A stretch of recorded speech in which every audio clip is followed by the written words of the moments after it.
So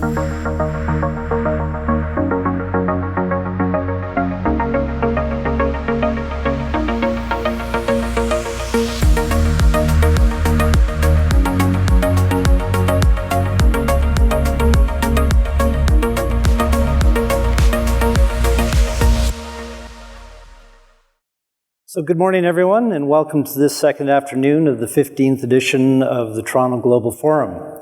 As you heard, my name is Sean O'Neill. I'm a partner at the Canadian national law firm McCarthy Tétrault.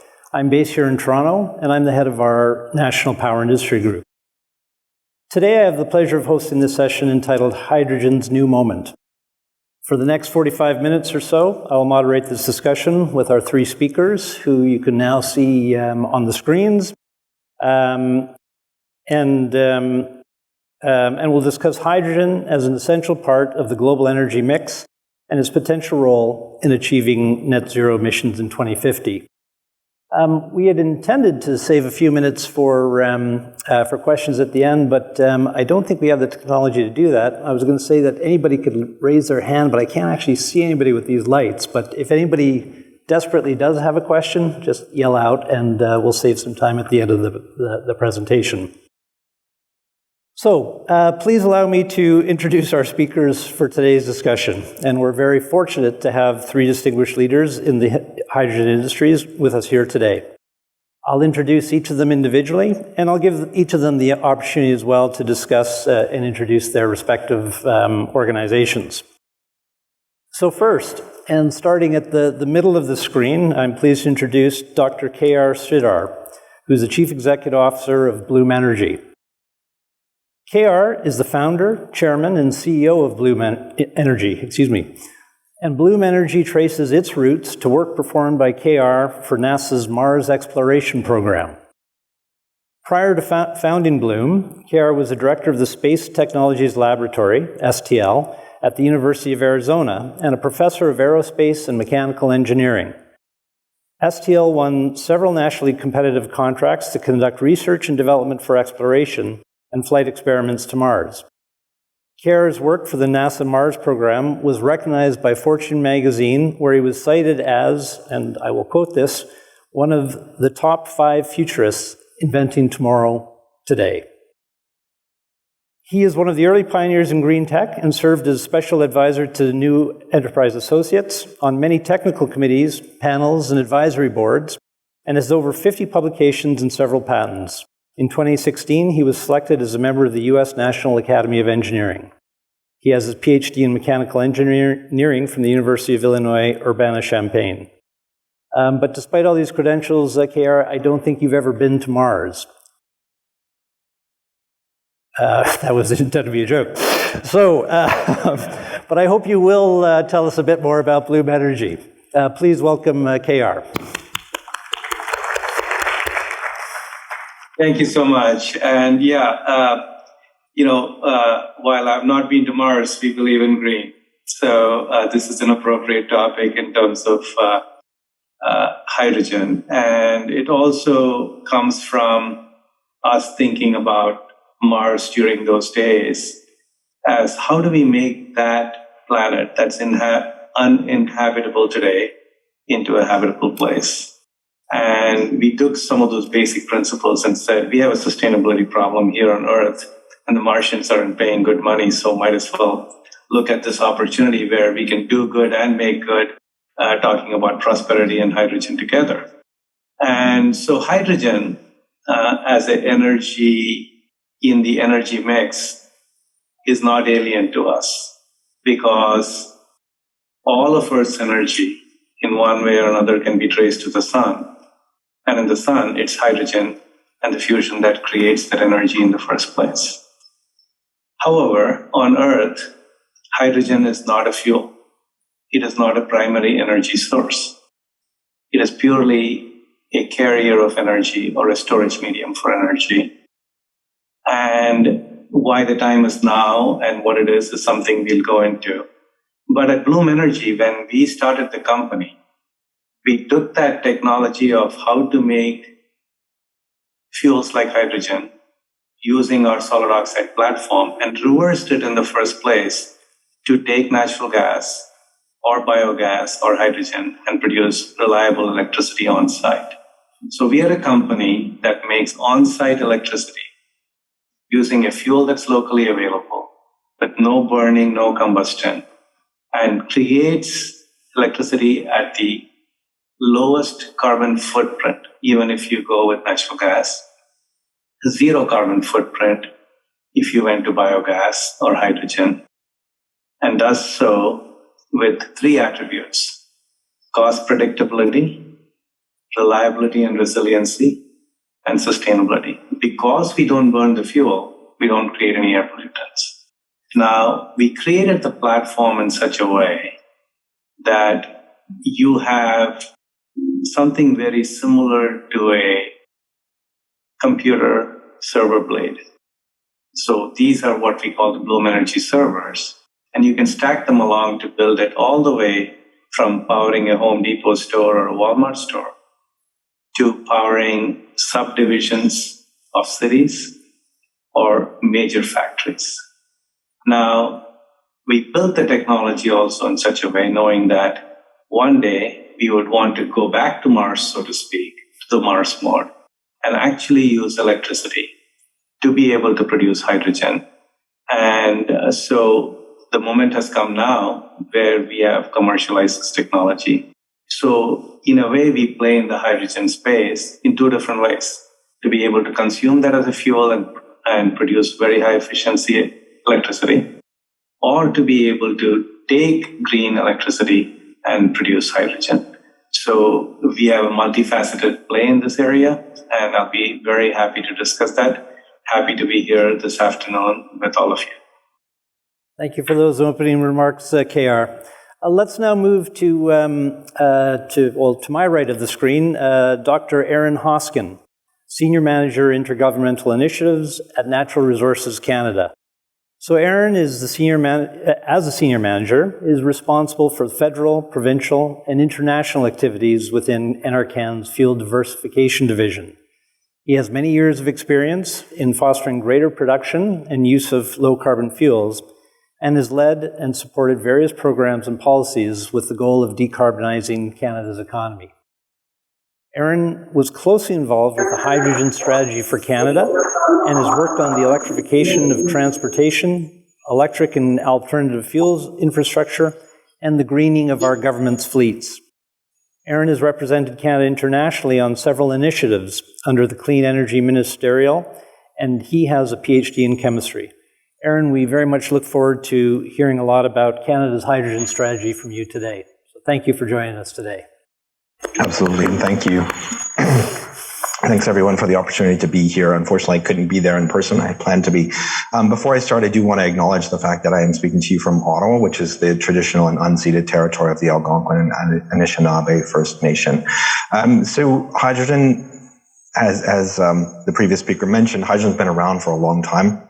I think we're now at the nexus of environment and economy where globally countries around the world are investing to seize the opportunity that hydrogen presents. It really links the economy and environmental commitments.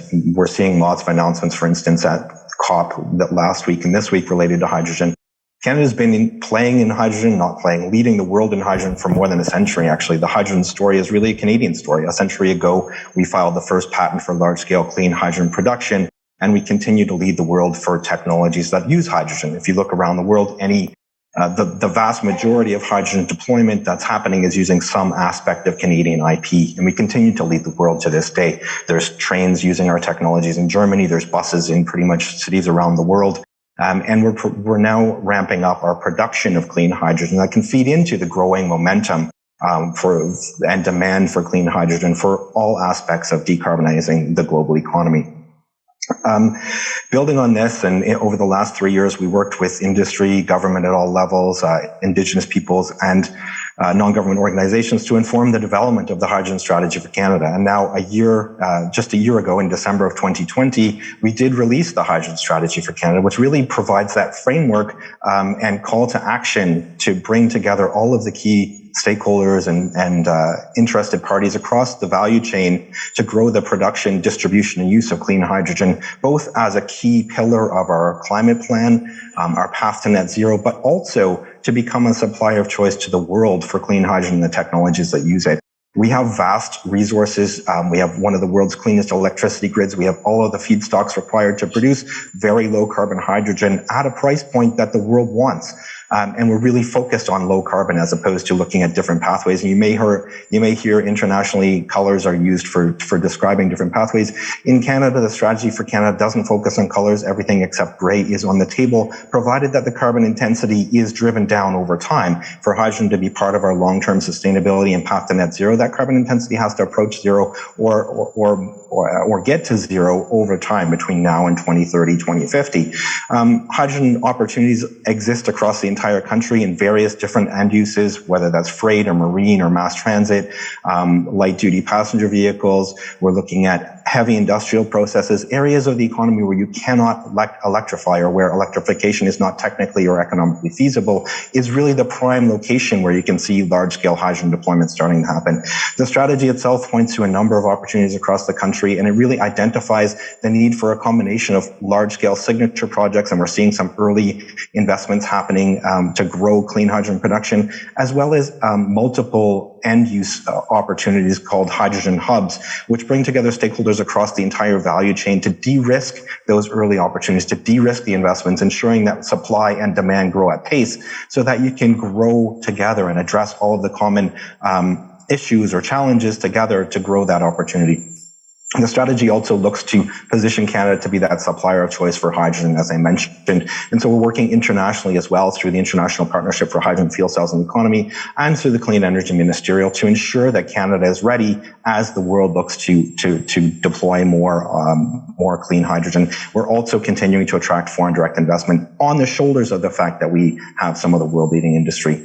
The hydrogen strategy points to economic and environmental opportunities, including emissions reductions of upwards of 190 megatons of CO2 by 2050. And that would mean that hydrogen would provide about 30% of our energy demand, with the other pieces being filled by electrification and other clean fuels. Hydrogen is not the only option. It is one of the key pathways. And that 190 megatons, that 30% of our energy mix, would come with about 350,000 jobs in the hydrogen economy. With that, I'll leave it and I'll look forward to the discussion. Thank you.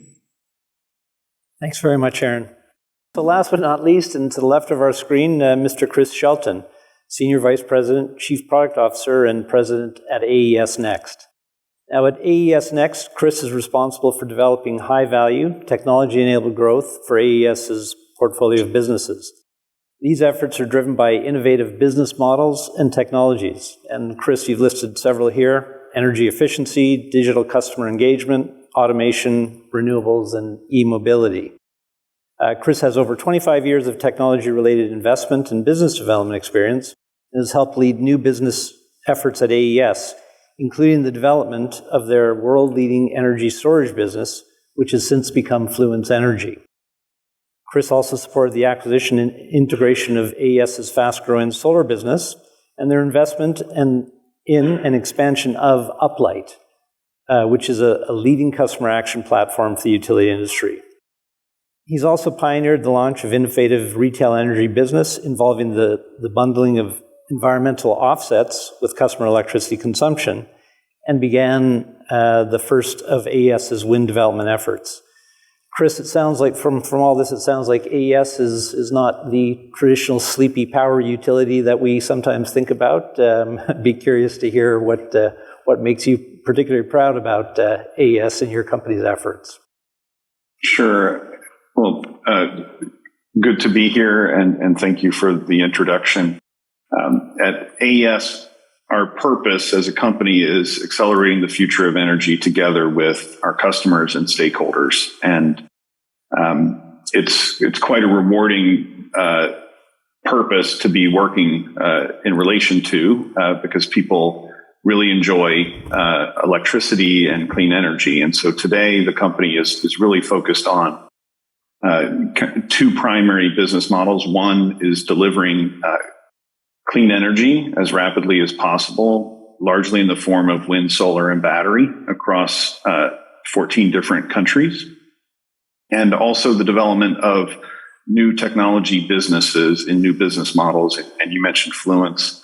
Fluence is one of those, and we have others in a pipeline of businesses that we're working with that can be either internally developed or startups. But our interest around hydrogen really comes from our understanding and belief of what's going to happen with clean energy.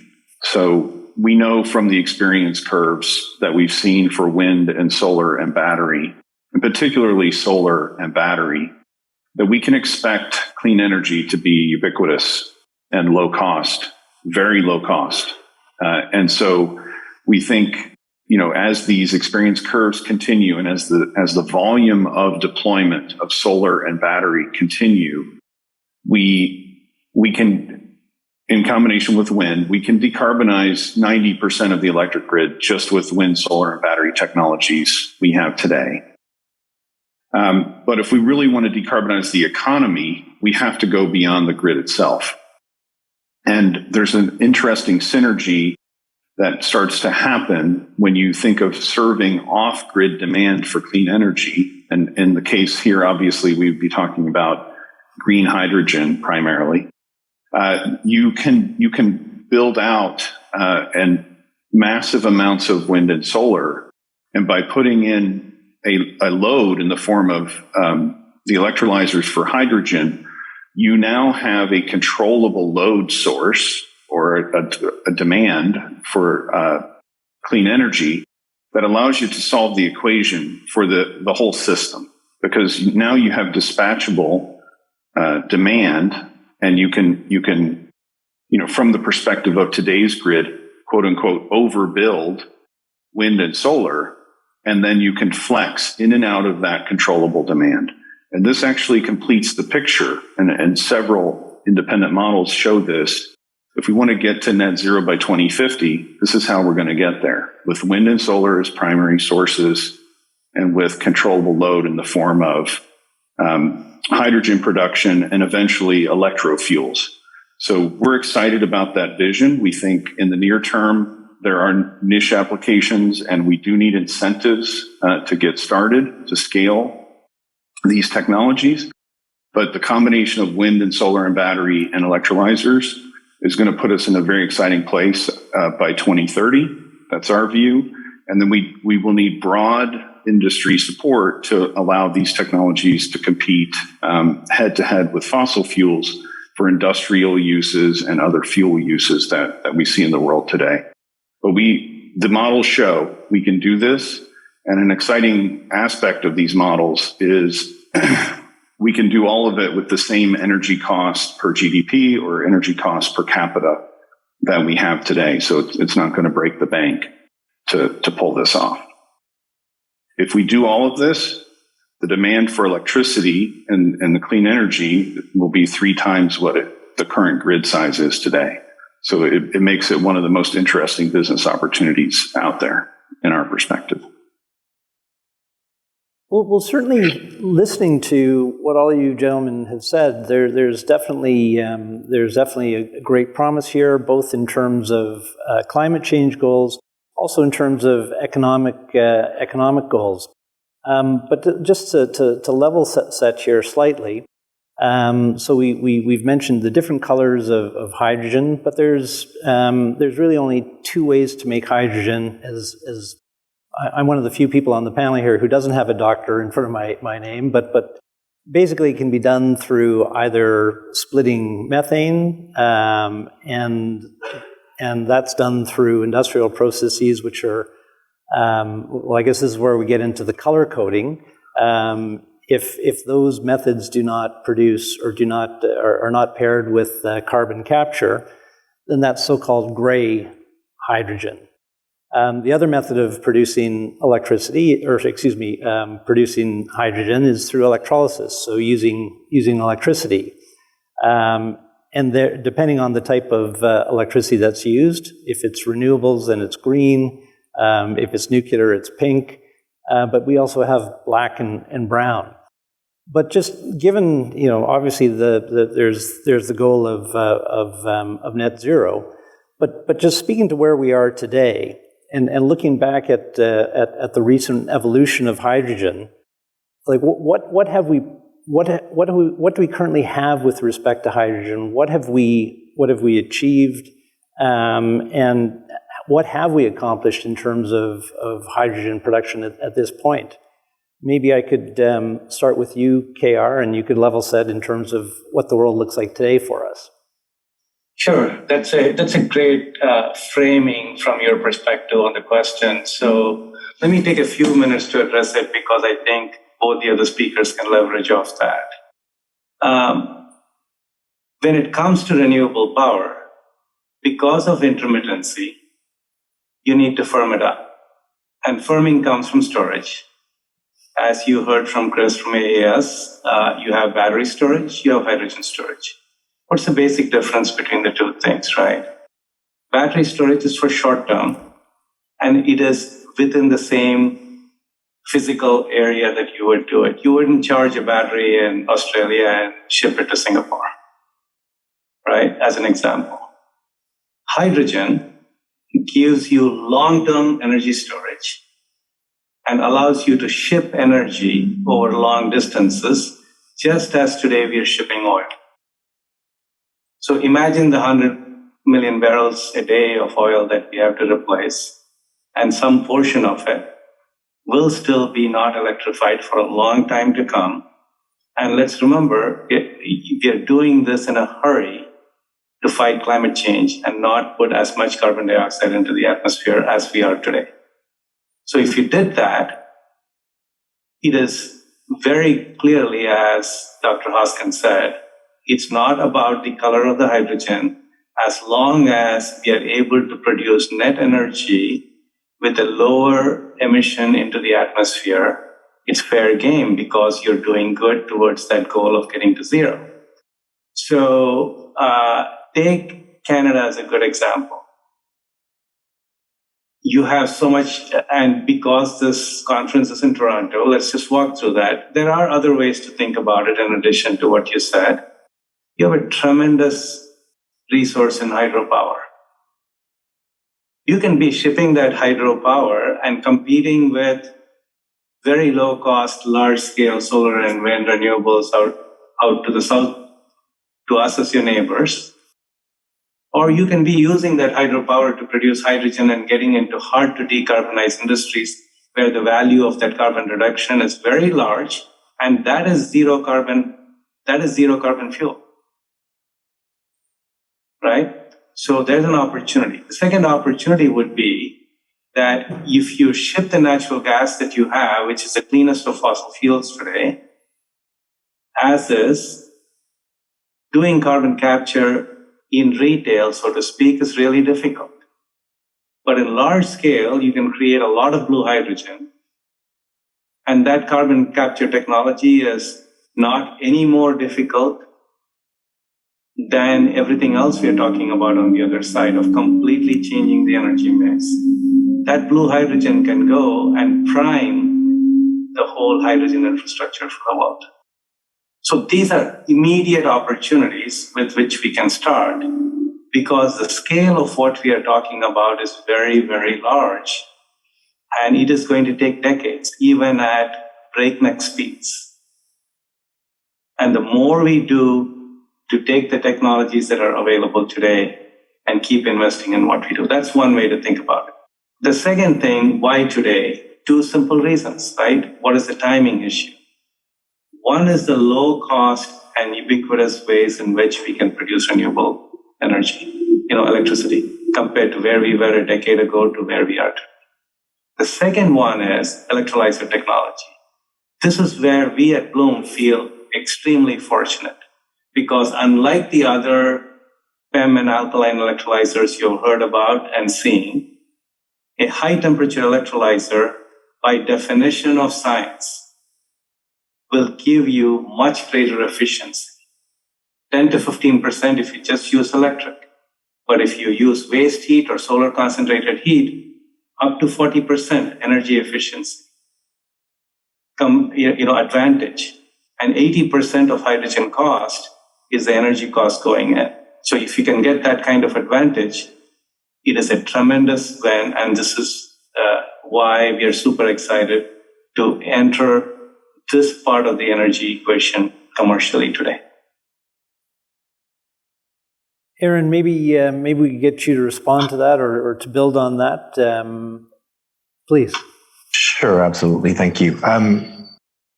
So maybe I'll just build on that, because the question is kind of where are we and what's different this time, or how, where are we in terms of global deployment? I think what's different, and the previous speaker just mentioned, advancements in technologies have come a long way, that whether that's production technologies or also end-use technologies. 15 years ago, the world was interested in hydrogen for use in light-duty passenger vehicles and maybe mass transit buses. Now, the game changer in terms of technology advancements is that hydrogen is now cost competitive, or will be cost competitive by 2030 in about 25 of 30 different end uses. And this is from a study that the Hydrogen Council released in early 2020. And these end uses are across the entire economy. They're not just light duty passenger vehicles. It's not just buses. It's freight. It's marine. It's even aviation in the longer term. It's a number of different chemical processes, including steel manufacturing. So it's not just about using hydrogen in a fuel cell to produce electricity and use that electricity for motive power. It's hydrogen as a feedstock, as a low carbon feedstock for a number of industrial processes. It's hydrogen as an energy storage and energy carrying device. It's hydrogen in multiple different end uses across the economy. So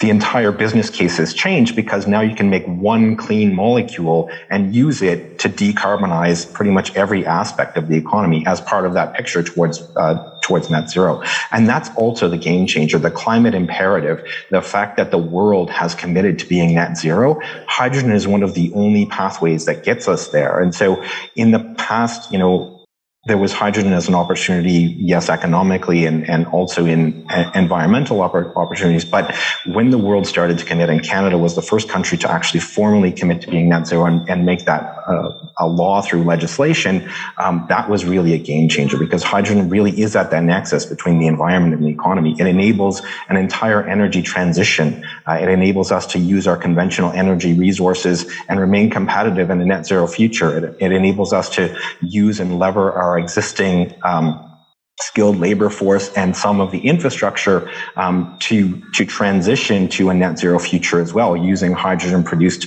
low carbon hydrogen produced from various different pathways. And then also, as I mentioned, the advancements in technologies have opened up a plethora of different end uses. And each one of those end uses, the business case grows, because you can have a centralized hydrogen production facility that's feeding clean hydrogen into multiple different end uses. And so economies of scale start to play a role. And that's why these hydrogen hubs that we mentioned are essential, because you can ensure that large scale production and multiple different end uses grow at the pace required to meet our long-term sustainability targets. Thanks, Aaron. So I guess maybe I'll put the question to you as well, please, Chris. So with all the hype, why is it different this time? And if Aaron's saying that in 2030 it'll start to become cost competitive, well, why don't I just wait till 2030? Yeah, no, I appreciate that question. I think it actually points to one concern that I have about being too broad spectrum in the support of all the different colors. And that is, I think, the color green, right, where we're using an electrolyzer to make hydrogen from clean energy, is the one that will benefit the most from the experience curve. A lot of these others have cycles embedded in them that will not benefit from the experience curve. The experience curves are most dramatic for a factory-made device for which you have enormous volume. And so we should have, we need to learn the lesson from solar and battery and LEDs, that if we jump into that factory mode and we can have a large part of the value of what we're doing come through a factory and be delivered to the application, that's where we're going to see the most cost decline. And we must have cost decline on the technologies that are driving hydrogen. So investing a lot in, some of the other color spectrum when if it's not factory made, and if the large portion of the value is not coming out of a factory and being shipped to a site, it's not likely to see a cost decline that we need through 2030. So my view is that we need to bias what we're thinking about toward getting as many electrolyzers out the door of factories as possible. And that's going to land us in a very nice spot by 2030 in combination with solar and battery, which are having the same effect over that same time frame. And so how do we think, panelists, how do we think that's we're going to get to that point? Like governments, there's a number of governments, including Canada, that's making that a strategic priority. Like how should they be, what should government be focused, or should government be focusing on anything? Like is this something that should be market driven, or is it something that does have a role for government? And if it does have a role for government, what is the appropriate role there? Chris, maybe I could turn that back to you, and then I'll ask Aaron to speak next. We have definitely seen the benefit of the early moves of Europe around solar, right? It's a gift to the world, what Europe did, right, to incentivize solar in the 2008 timeframe. And it cost a lot at the beginning on a unit basis, but it has certainly paid off for everyone now that we got down those cost curves and saw the scale that we're seeing in solar PV. I think we've seen battery had to earn its way in. It didn't have a whole lot of incentives, but it's been able to, to pry its way in and get some volume. And now it's really starting to take off. So I think the tax policies in the U.S. have been, it doesn't ever feel like they're very sustainable, but they seem to have been sustainable across all these different administrations. Hopefully we'll see that continue here in the next 2 months. And maybe even get it turned up a little bit. And in that case, you could see a production tax credit in the U.S. for hydrogen production. This would be an enormous boost to what I was saying previously about driving demand for electrolyzers, for instance. So government definitely has a role to play when they know they can bet on something as sure as an experience curve. I think that's a great role for policy. Aaron, what do you think we're doing right in Canada, and what do you think are the most important planks of the hydrogen strategy? Sure, thanks. So, the hydrogen strategy clearly lays out a series of 32 recommendations organized in 8 bundles. And it touches on roles and responsibilities for everybody. There's no single role for the private sector. There's no single role for government. We all have a role to play. In fact, it's governments at all levels, including cities, including municipalities, including the provinces and territories, subnational governments, and the federal government, as well as the private sector. Academia has a role to play. We all have a role to play to push forward and help to seize the economic and environmental opportunities that hydrogen presents. Government's role is what it is for most new clean technologies, right? It's there, and the strategy highlights the need to de-risk investments and to establish strategic partnerships, as well as to provide that long-term policy and regulatory signal that hydrogen is going to be part of our long-term climate objectives. All of these things help to lock in private sector investments. They help to de-risk early actions, because we know that any new clean technology coming into the marketplace, early adopters are always a little bit leery of taking something that might change their normal day-to-day operations. And so by de-risking the upfront capital cost of those investments, you can help to grow the market at a pace that's required to contribute to our climate change objectives. There's also a need for international collaboration as well. It's not just about Canada working in a silo. That's why we're working internationally with governments around the world, and we have been for 40 years, to seize the hydrogen opportunity. We continue to work really closely with the US, with the European Union, with Germany, and just last week, the Prime Minister signed an agreement with the Netherlands to support global growth in hydrogen and really seize the opportunity that hydrogen presents. The role for government is also a convening role. We can bring together key stakeholders. We can help bring together governments at all levels. We can provide that long-term policy signal. And yes, there's some regulatory instruments that are already in place in Canada that help to help grow or help build the hydrogen case or the case for hydrogen and other clean pathways, including the clean fuel regulation. Our carbon pricing will help grow the hydrogen business case, and a number of other regulatory instruments that already exist and can continue to be used to seize that opportunity as well. And then, as I mentioned, the provinces and territories will always have a role as well, given the fact that energy in Canada falls within the mandate of provinces. And so we are working very closely with the provinces. In fact, many of the provinces have released their own hydrogen strategies recently or are working on them. BC have a strategy. Alberta released their own strategy last week. The government of Quebec, the government of Ontario are both working towards their strategies. And a couple of weeks ago, the Atlantic region released a feasibility study and built one of the first hubs in terms of the Atlantic Hydrogen Alliance, again, highlighting the need to bring all aspects of the economy and all aspects of the community together to push forward on hydrogen. Thanks, Aaron. KR, this must be music to your ears. We've got Chris saying that we need more electrolyzers. We've got Aaron saying that we're doing all we can to stimulate the hydrogen economy. But so what's the big challenge that you see in terms? What's the big challenge for your business, and what's the big challenge in terms of trying to get more adoption of hydrogen at this point, do you think? So I think both speakers have touched upon very important things, right? Because you know this is an economic forum. Just like most of your audience, I would be thinking very similarly about, I'm a taxpayer. What do I want my government to be doing with my taxpayer dollars, right? There are three things that we would want our government to be doing. The first thing is to say, you have to protect the people, the property, and the planet, right? That is a role only governments can play and companies and corporations cannot play, number one. And in that case, what are they trying to protect?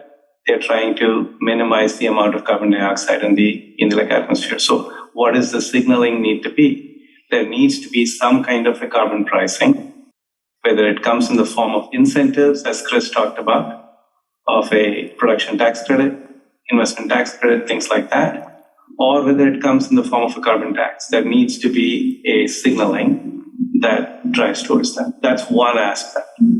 The second aspect is create the early momentum and signaling for the product to be adopted. And therein comes the concept of hubs and creating large hubs where competitive technologies can be brought in scale and be tested, and the market can decide what is winning and what's not winning, but the government is facilitating that as a convener. That's a second aspect of it. The third aspect is regulatory. And here, there is going to be a whole set of new regulations that need to come in, and there needs to be signaling that these are long-term regulations that we can play with. That is the signal we get to invest our company's dollars towards what we need to do. The fourth aspect is we have a responsibility in return to grow a robust economy in the country that provides us those things. So the countries that create the markets are going to be the leaders in this field. And it's a fantastic opportunity. I see this as an opportunity for economic prosperity and environmental prosperity. It's an and not an or. The last item I think the government can help with is R&D, basic R&D. And this is something, it's in the realm of the governments. Large projects, large thinking. We reap the benefits of what has happened in the previous decades in large government funding for projects that the private sector alone cannot undertake. It's that combination coming together. I think that's going to drive a future. Very clearly, we need those signals, and every indication is most governments in the OECD countries are thinking that way today. And the developing world is looking forward to the developed nations to be able to provide those solutions to them. So I think the world is ready for it. The timing is right. And what we need is a technology neutral, but demand what you want, but not what technology should solve it. let the market decide that. Very good. Gentlemen, we have a few minutes left, and I promised you the chance to make some closing remarks, and perhaps each take a minute and 15 seconds just to provide some closing remarks and maybe comments that you'd like our delegates here to take away. So why don't we start in the order that we just went through again? And Chris, what would you like to leave the audience with in the next minute? Sure. And I think we have a lot of agreement of the comments across the panel. I think the key thing to keep in mind as we think about hydrogen is it is one of the only technologies that we have that could help us to solve net zero by 2050. This is what the models show. If we don't do that, we need a series of breakthroughs, right? So the thing that gives me solace about a net zero by 2050 is I think we have all the technologies we need to do it. Could we benefit from a breakthrough that would be highly scalable and would show up in a 5-year window? Yes. And so, we should continue to look for those things. But we don't usually see the diffusion of innovation in energy at that pace. So I think it's a very low probability that any breakthrough that we would see in the market would show up in time to do what wind, solar, battery, and electrolyzers could do for the net zero by 2050 issues. And we need a couple of additional things there. If we really want to get to electrofuels, we'll need additional investment happening to go further than just hydrogen. But there's hope. Like, this can be solved with the technologies we have. And the critical factor is that we get these signals and we get the clarity.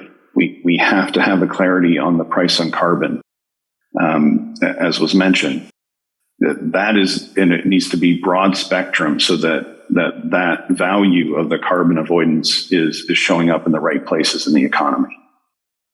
So I would say, for this group, I would encourage, please engage on these topics.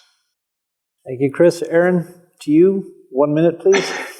For sure. So just to reiterate, Canada has a price on carbon. We have a number of regulations and policies and programs in place to support the hydrogen opportunity. There's tax breaks for carbon capture, utilization, and storage, and green hydrogen production.